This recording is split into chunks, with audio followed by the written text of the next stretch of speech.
Hello and welcome to the notorious duo. मैं हूं soldier boy और मेरे साथ है जेंसन एफ्लेक। तो आज हम बात करने वाले हैं मैरिजेस इन इंडिया। जी हाँ, तो क्या आपको शादी करने की इच्छा है? अगर है तो थोड़ा रुक जाइए क्योंकि माहौल इस समय थोड़ा गर्म चल रहा है। तो मैं बताने वाला हूँ आपको कि रिसेंट में हमारे इंडिया में किस तरीके के केसेस आ रहे हैं मैरिजेस को लेके। पहले हमको लगता था कि यार लव मैरिज हो जाए कितना सही रहे, हमारे मन की पार्टनर हमको मिल जाएगी और हम दोनों बिल्कुल अच्छे से हंसी खुशी रहने वाले हैं।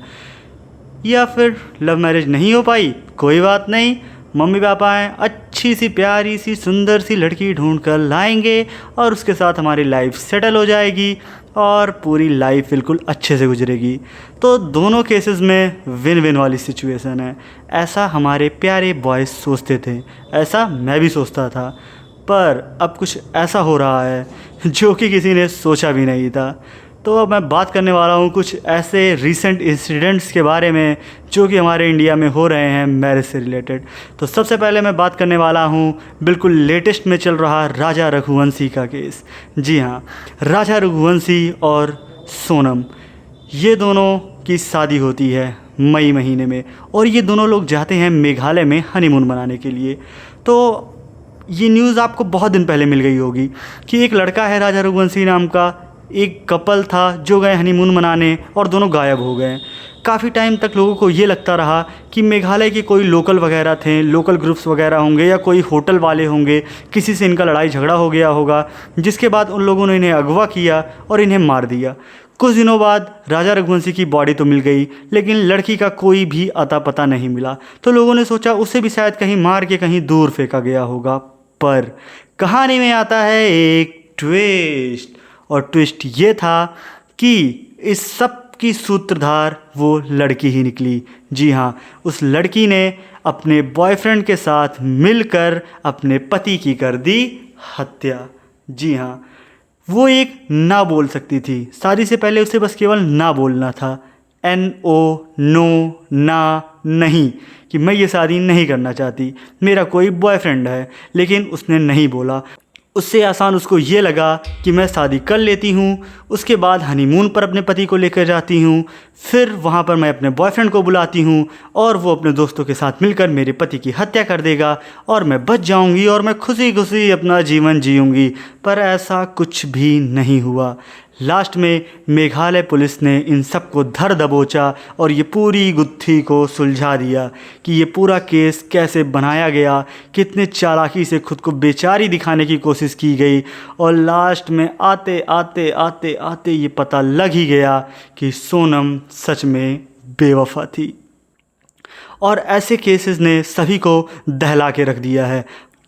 हर किसी को अलग फील हो रहा है, सबको ये लग रहा है कि ये समाज में हो क्या रहा है।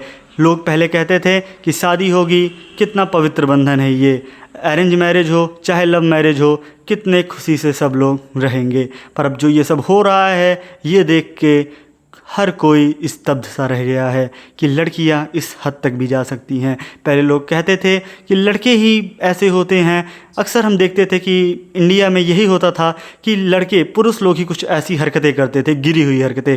पर महिलाओं ने तो इस नीचता में पुरुषों को भी पीछे छोड़ दिया है। हम कहते थे महिलाओं को आगे लाइए, महिलाएं आगे बढ़ेंगी, पर इनको इतना आगे आने के लिए भी नहीं कहा गया था। हमने सोचा था, सब ने सोचा था कि ये शिक्षा में नाम रोशन करेंगी, आगे जाएंगी, अलग अलग रिसर्च करेंगी, डेवलपमेंट करेंगी, इन्वेंशंस करेंगी। पर रिवर्स हो रहा है। यहाँ पे तो ये सिर्फ एक ही चीज़ें कर रही हैं, अपने पति को कैसे मारना है, अपने बॉयफ्रेंड को कैसे मारना है, झूठे रेप केस में कैसे फंसाना है, एलुमनी केस में कैसे फंसाना है, दहेज प्रथा झूठा कैसा लगाना है।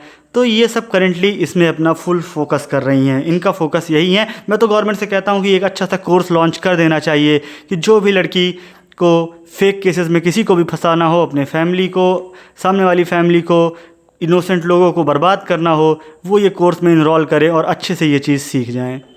तो जैसे अभी सोल्जर बॉय ने हमें लेटेस्ट केस के बारे में बताया, मैं आपको कुछ महीनों पुराने केस के बारे में बताना चाहता हूँ। मेरठ के नीले ड्रम के बारे में, जिसमें मुस्कान एक उनकी वाइफ थी और उनके पति का नाम था सौरभ राजपूत, और उनके बॉयफ्रेंड, मुस्कान के बॉयफ्रेंड का नाम था साहिल शुक्ला। ये यहाँ पे क्या होता है, जो इनका पति था सौरभ राजपूत, ये पुराने नेवी ऑफिसर थे, मतलब एक्स नेवी ऑफिसर थे, और ये काफ़ी अच्छी इनकी फैमिली चल रही थी, इनकी छोटी सी बच्ची भी थी प्यारी सी। और वो विदेश से अपनी बच्ची का बर्थडे मनाने के लिए इंडिया आए थे अपनी बीबी और बच्ची के साथ थोड़े टाइम स्पेंड करने। और इसी बीच मुस्कान ने क्या किया, उनकी शरीर के इतने टुकड़े करके उनको एक नीले ड्रम में भर दिया अपने बॉयफ्रेंड के साथ। उनका बॉयफ्रेंड जो था वो एकदम चर्सी था, मतलब एकदम गजेड़ी था, जो साहिल शुक्ला था। उसने पूरी तरीके से उसका रूम आप देखेंगे हर जगह उसने ऐसी ऐसी बातें लिखी थी, उससे शुरू से पता चल रहा था एक एक चर्सी है। तो साहिल शुक्ला ने क्या करता है, ये दोनों मिलकर आइडिया बनाते हैं, जब उसका पति आता है अपनी बेटी का बर्थडे मनाने, ये दोनों उसकी शरीर को इतने टुकड़े करते हैं और ड्रम में भर देते हैं रूम में, और उसके बाद ड्रम के ऊपर एक सीमेंट से भर देते हैं। सोचिए कितनी, मतलब इस तरीके से किया गया। वो आदमी इतना, मतलब अपने फैमिली को मानता था, वो विदेश में अपना जॉब से छुट्टी लेके वो अपनी बेटी का बर्थडे मनाने के लिए, बट बेटी का बर्थडे ना मतलब मिस हो, वो घर आता है और इतनी छोटी सी बच्ची के साथ साथ इन्होंने ऐसा कर दिया। उसके बाद ये केस तो हो गया, और ऐसे ही और केसेस हैं हमारे पास। एक और केस है मानव शर्मा वाला, आगरा के मानव शर्मा का। वहाँ भी यही केस था। मानव ने अपनी बीबी को पकड़ा, निकिता को, कि एक्स्ट्रा अफेयर के चक्कर में उसने वहाँ पे पकड़ा। उसके बाद उसको बोलता कि ये सब मत करो। फिर उसकी बीवी क्या बोलती है वहाँ पे, मतलब मानो ने उनको ऑप्शन भी दिया कि ऐसा मत करो, पर वहाँ पे उनकी बीवी क्या बोलती हैं कि ये तो सबका होता है, इतना तो चलता है। कि मानो इसी बात से बहुत ज़्यादा अपसेट हो गए, और उन्होंने क्या किया, अपने आप को ही मार डाला, अपने आप को ही ख़त्म कर लिया। तो मेरा सोल्जर भाई यही एक विचार है कि आजकल तो मतलब आप स्ट्रेस से नहीं मर रहे हैं, आप और किसी से नहीं मर रहे हैं, आप मर किससे रहे हैं, आप अपनी बीवी के टेंशन से मर रहे हैं। आप शादी कर रहे हैं, आपको टेंशन हो रही है, वो ऐसी-ऐसी चीज़ें कर रही हैं, टेंशन कर रही है। क्या सोल्जर भाई आप ऐसा कर पाएँगे? आप सोचिए, आप आपकी ज़िंदगी हँसी-खुशी चल रही है, फिर आपने शादी कर ली। ये हाल चल रहा है आजकल। तो जैसा भी आपको जॉनसन भाई ने बताया ये नीले डब्बे वाले केस के बारे में, तो मैंने इसके पहले जो केस बताया था वो तो अरेंज मैरिज का था, पर हमारे जॉनसन भाई ने जो केस बताया वो लव मैरिज का था। यानी अरेंज मैरिज में भी मरना तय है और लव मैरिज में भी मरना तय है। तो लड़कों, सिंपल सी बात है, हम लोगों का काम मरना ही है, चाहे जो भी हो जाए। अब मैं बात करने वाला हूँ एक और केस के बारे में। जी हाँ, ये केस जो कि बहुत ही ज़्यादा फेमस था, बहुत ही ज़्यादा। जी हाँ, मैं बात कर रहा हूँ निकिता सुभाष केस की। ऐसा केस जिसने इंडियन जुडिशरी को भी हिला कर रख दिया, जिसने ये बताया कि इंडियन जुडिशरी का लेवल कितना ख़राब हो चुका है और इंडिया में फेक एलिमनी के केसेस कैसे चल रहे हैं, जहाँ पर अंधा पैसा मारा जा रहा है। जी हाँ, यानी लड़के की सैलरी 1.5 लाख है तो उसमें से 75,000 80,000 मेंटेनेंस के नाम पे आपको देना पड़ रहा है, और यहाँ तक आपको अपने बच्चे से भी नहीं मिलने दिया जा रहा। तो ये केस था निकिता और सुभाष का, जहाँ पे सुभाष बेचारा फांसी लगाता है और साथ ही सारे डॉक्यूमेंट, सारी चीज़ें, सब कुछ सोशल मीडिया पर अपलोड करता है ताकि उसे इंसाफ मिल सके। पर मैं आपको बताना चाहता हूँ बहुत ही सही तरीके से कि ऐसा कुछ भी नहीं हुआ। उसकी पत्नी अभी भी सही तरीके से बाहर घूम रही है। तो समझ लीजिए कि Indian judiciary is really doomed and it need reform. तो वो केस का भी कुछ भी नहीं हुआ, यानी एक जान गई और उसका कोई नतीजा नहीं आया। और ये तो सिर्फ एक फेमस केस था जहाँ पे लोगों की नज़र गई। ऐसे पता नहीं कितने केसेस रोज़ होते हैं भारत में, मैं डेली की बात कर रहा हूँ। एक समय था जब महिलाओं पर अत्याचार होता था, पर अब वो समय नहीं रहा है। अब अगर कोई भी अगर इसका शिकार बन रहा है तो वो केवल पुरुष हैं। पुरुषों का लगातार शोषण हो रहा है, लगातार उनके साथ गलत हो रहा है। और यदि हम एक बड़े ग्लोबल लेवल पे आकर इसके बारे में बात भी करते हैं कि पुरुषों के साथ गलत हो रहा है, तो लोग हंसी में मजाक उड़ा देते हैं। सब हंसने लगते हैं कि पुरुषों के साथ क्या ही गलत होगा, अरे पुरुषों के साथ ऐसा क्यों हो सकता है। पर सिंपल बात ये है, ये सब हंसने में और देखने में तभी तक अच्छा लगता है जब तक ये आपके साथ ना हो, आपके घर वालों के साथ ना हो, आपके लोगों के साथ ना हो। जब ये आपके साथ होता है, हमारा खुद का नंबर लगता है, फिर हमें समझ में आता है कि ये कितना गंभीर मुद्दा है और ये कितनी गंभीर बातें हैं। में तो मेरा पर्सनल ओपिनियन इसमें यही है कि भाई शादी देख दाख के करनी चाहिए, और इस सब मैन के लिए भी एक अच्छा तगड़ा लॉ बनाना चाहिए इंडिया में। अभी तक जितने भी केसेस मैंने बताए और सोल्जर भाई ने बताया, किसी को भी इंसाफ नहीं मिला अभी तक।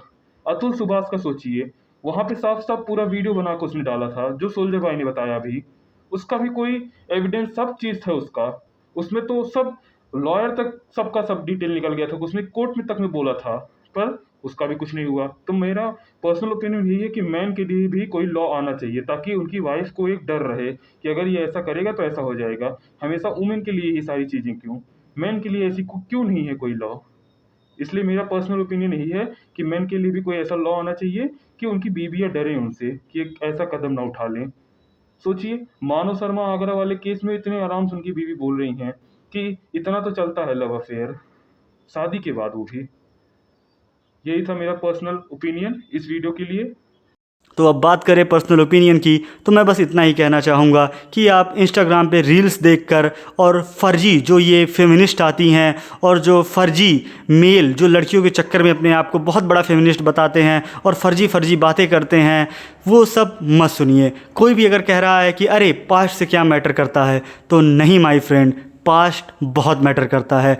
पास्ट ही बताता है कि उस लड़की का कैरेक्टर कैसा है, वो कैसी रही है, कैसे नहीं। तो अच्छे से डिसीजन लीजिए। अगर आप अरेंज मैरिज कर रहे हैं तो बहुत ही अच्छे से उसका पास्ट खंगालिए, देखिए उसका किसके साथ अफेयर रहा है, किसके साथ वो रह चुकी है, कैसे उसका कैरेक्टर है। कुछ समय तक उसे जांचिए, परखिए, उससे बात कीजिए, उसके बाद जाके शादी कीजिए और फिर ये फाइनल डिसीजन लीजिए। और अगर आप लव मैरिज वाले हैं तो ऐसा मत समझिए कि आपकी लव मैरिज थी अब तो आपको रिलैक्स रहना है। नहीं, लव मैरिज के बाद भी आपको अपने पत्नी के ऊपर प्रॉपर ध्यान देना चाहिए और टाइम टू टाइम देखते रहना चाहिए कि वो कहाँ जा रही है, किससे मिल रही है, क्या कर रही है। कई लोग इसका विरोध भी करेंगे, बोलेंगे नहीं एक ऐसी है तो सब ऐसे कैसे हो सकते हैं, सभी लड़कियां एक जैसी नहीं होती हैं, ये गलत धारणा बनाई जा रही है। पर माय फ्रेंड, ऐसा कुछ भी नहीं है, सभी एक जैसे हो सकते हैं, इसमें कोई बड़ी बात नहीं है। जैसे सभी पाकिस्तानी हरामखोर होते हैं, आपको ये पता है, सभी बांग्लादेशी एक नंबर के कुत्ते होते हैं, आपको पता है। तो इसी तरह से सभी औरतें ऐसी हो सकती हैं। तो फिर आपको अच्छे से ध्यान रखना है इन चीज़ों का और उसके बाद जाके शादी जैसे बड़े डिसीजन पर आपको अपना फैसला लेना चाहिए। तब तक के लिए धन्यवाद, मिलते हैं अगले वीडियो में।